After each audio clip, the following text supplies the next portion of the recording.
Yo guys, welcome back. It's CJ here. In this video, I'm going to be talking about attacking on FC25. Now, this is one that a lot of you have been requesting for, so I decided to make it and then put it out. These are the attacking tips that help me go from struggling in Division 3 to being an elite division player.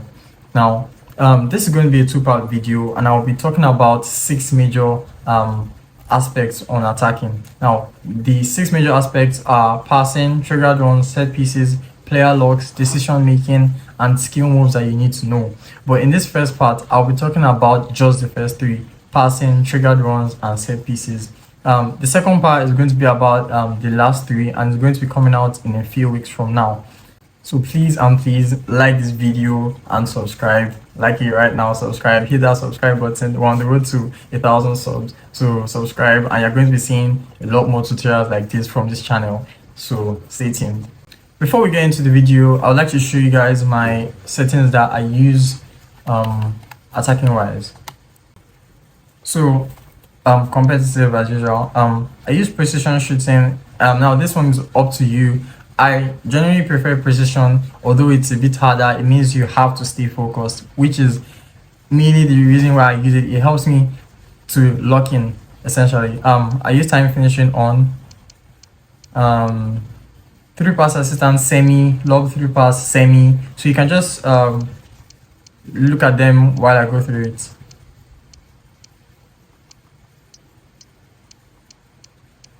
I use player lock on. So the first thing you need to know about passing is what I call attacking triangles. So basically this is it. Let's watch the clip.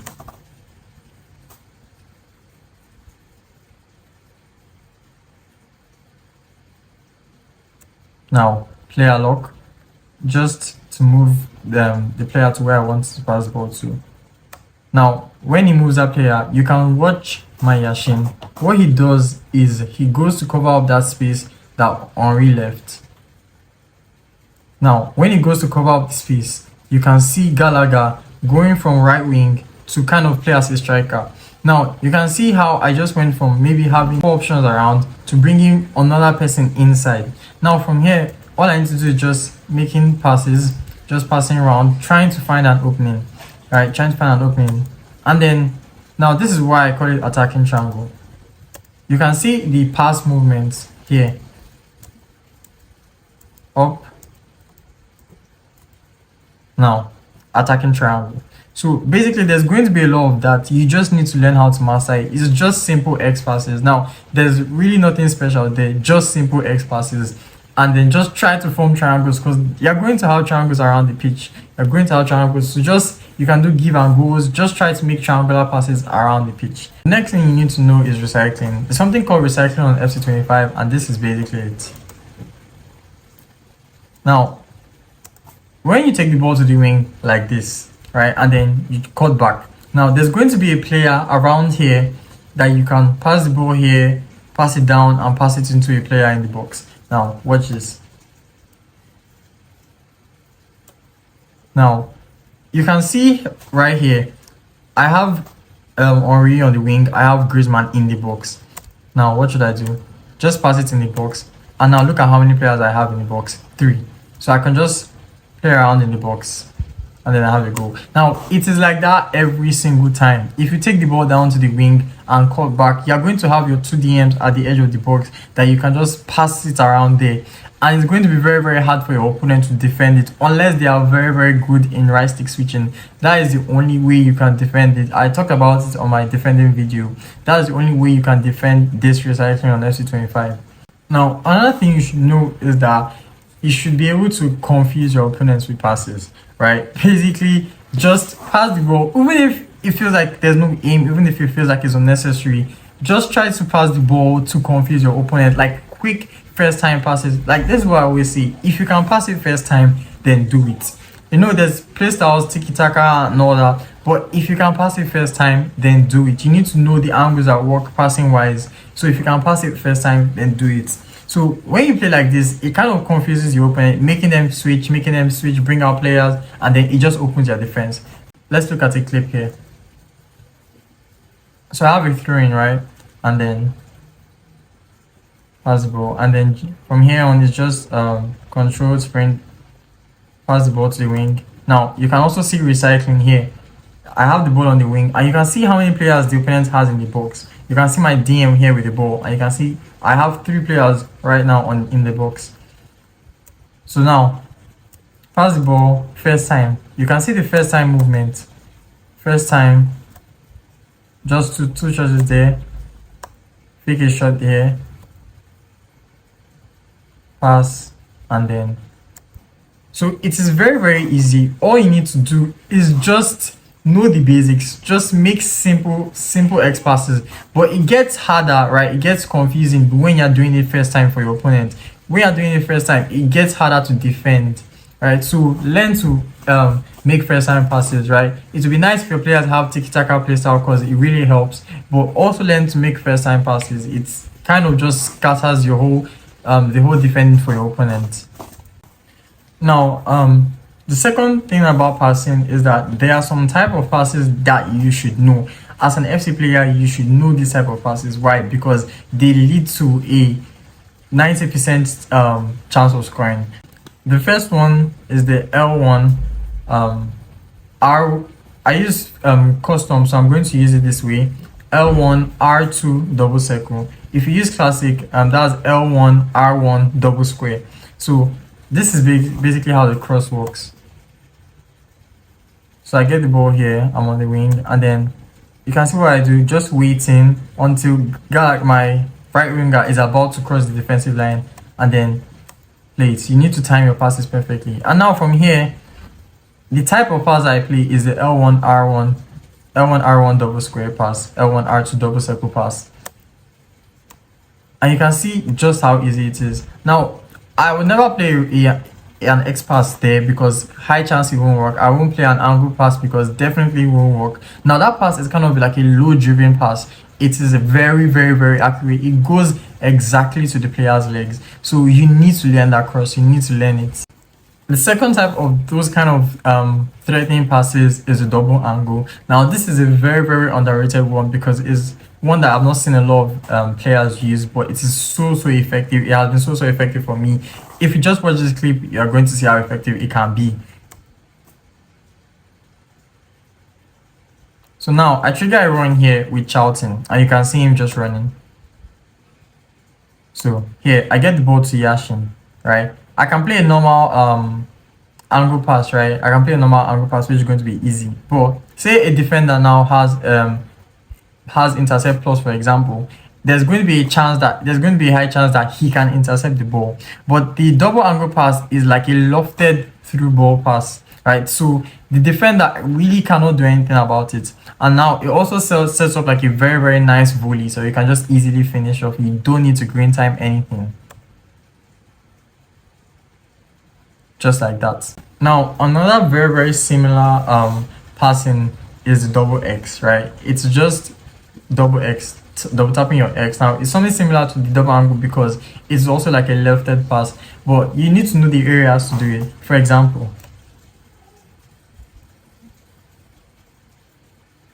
so I get the ball here.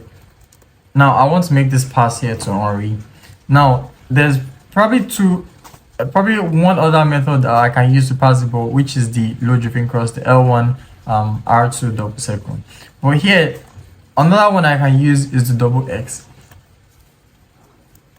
Now, what I want to talk about is probably one of the most important aspects of attacking, which is triggered runs. Now, to trigger a run, simply just tap L1 on your controller facing the player you want to send, right? Now, the reason why I say it is one of the most important is because it helps to score a lot of goals. Alright, so I'm just going to run through some clips for you and then analyze it on how I did the first time through balls, triggered runs basically. So here, that's the ball down. Now, from here, I already know what I'm going to do. The reason is that I can see a high line, right? I want to pass the ball to my Kaka, but if I pass it like just right here now without doing anything, right, it's just going to go through this way, right? And then he's just going to be on the wing, and then it's kind of making everything slower.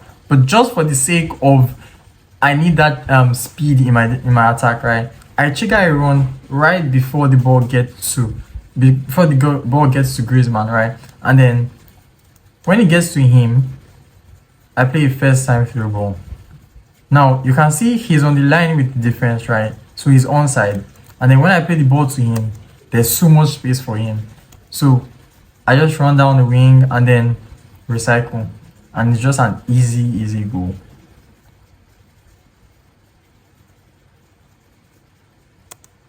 Just like that. Now I'll show you another example. Now it's basically just the same thing here. Because I want that first time through ball, just the meta basically. I'm just trying to follow the meta. I do this. Has the ball here. Now from here I already know what I'm going to do because I can see my Gallagher here. I know that if I face him right, you can see my cursor is my controller on the screen rather. My left stick is facing Gallagher. My L1, I already pressed my L1. So this is how I do it, right? And then before you know, like he's already running. And before this ball gets to him, the midfielder, because both my DMs have incisive. So instead of playing this ball this way, they play it through the defenders, right? They play through the defenders and it just goes straight to him like this. And from here, an easy finish. Now I'm going to show you for first time through balls, whether it's on the ground or whether it's up. I win the ball here, and then because the I don't really have much attacks, I have much options going forward. I take the ball back. Like I said, it's not a bad thing to take the ball back. So here, just passing, quick passes. But now when I pass the ball to Ronaldinho here, I notice something, right? That if I play an L1 pass with Ronaldinho, you should be able to see that on my controller, right? If I play an L1 pass with Ronaldinho, he's going to run into the box, whether it's offside or not. If you see it on my controller right here, I play an L1 pass with Ronaldinho. Now I can from here I already see what I'm going to do. So I'm literally 2-3 steps ahead of my opponent, right? I can already see what I want to do. So when I pass the ball here, I can see him running. Pass the ball here again. He's already on the defense line, right? And then what I do is just L1 angle, right? And it's just so easy. It's just so easy. So you need to really learn triggering runs. You really need to really learn it because it is going to save you a lot of times. There are so many meta things you could just do with it that is going to save you so much. So it's something that you should really learn. I'm going to show you some few other clips. Now this is another one here. You can see just how creative I can get with these. It's all left on you, right? Attacking is very based on how creative you are, right? You can't really tell somebody how exactly they should do this. You need to learn how to be creative, right? So from here I pass the ball. And then so you can see I'm just passing forward, bringing it back. I don't have to pass forward all the time. I could have passed on right there, but I decided to bring it back. Now the reason I do that is because I do an L1 pass, right? So it's all just very purposeful. Like my passing, it might look like why did he do that, why did he take the ball back, but it's all very purposeful. I do an L1 pass, you can see his hand raised up, right? So from here I already know what I want to do, right? When I pass the ball here, all I do is just a first time through pass, and then here just composure. Now here my opponent has a corner, right? One thing you should know about corners is that, let's say your opponent is taking a corner, you should know that if you win the ball right without the ball going out, you are going to have the counter attack. For sure, 100% you are going to have a counter attack. That's how the game is on FC25. So these are little things that you should know, and I'm going to talk about a lot more like this under decision making, and that is going to be on the second part of this video, right? So just watch here. Now I know I'm going to have a counter attack, right? So another thing you should also know is how to use your mini map, right? Also under decision making, you should learn to use a mini map, right? So pass the ball here. Now I can see my Griezmann, right? I sent him on a run since he was inside my box, right? Now he's running. What am I doing? Just stalling. And then when I pass this ball here, all I need to do is just play a first time through pass. It doesn't get much complicated than that. You need to be creative with it. Now this is very like split decision thinking, right? I didn't have time to think about it. You can see he's trying to track back and then just like that. So you really need to learn triggered run. Basically, you need to learn triggered runs. It is so important. So you can just get creative with it. That's what I'll say. Get creative with triggered runs. The more creative you are, the more goals you can score. There are so many ways, so many instances that I have here on how I scored goals with triggered runs. But because I have other things to talk about, I'm just going to show you one more, right? And then move on to the next thing. Now, one thing you should know with triggered runs is something I like to call the 1-2-3 or 1-2-3-4 pass. Right now, this is probably the best kind of pass. Like, I mean, just watch this. Watch this. So here we're defending, right, and then we win the ball. And then from here, I send my Theo Hernandez on the run. You can see right here. Now, this is not purposely. I'm going to say true. I did not purposely send Theo Hernandez on a run, right? But I got creativity in the sense that I was defending, so just kind of pressing a lot of buttons, right? And then maybe my hand slipped and pressed L1, right? So now I can see him on a run. Now, but I didn't stop the run by pressing R2, so I'm just going to let him continue running, right? Basically, if you trigger a run, he's always going to just keep on going until he breaks the defending line, basically runs offside, right? So now I can see him running, and then from here, the 1-2-3-4 pass. So here, 1, 2, 3. That is basically it. So it is so smooth, and then you just have football that looks like this. Now, the last one I'm going to be talking about in part 1 of this video is set pieces. I'm going to show you how to score corners. So this is how I score corners with literally most of the chances that I get. Right, so I get a corner here, and then you guys see what I do. I don't move my right stick, right? I don't change it from inside foot chord. All I do is just move my left stick to somewhere around here, right? You can see here on the box. So just take note of this area, and then with just 3 bars of circle or your cross button, right? Now, some things that you need to know before entering a match, or your instructions, right? On your players. Now you need to have somebody on your near post and back post and target man, right? So on your near post, you want somebody with aerial, target man, also someone with aerial, right? So I have 2 people like that on my team, but I prefer this near post corner method, right? Because it's very easy to score.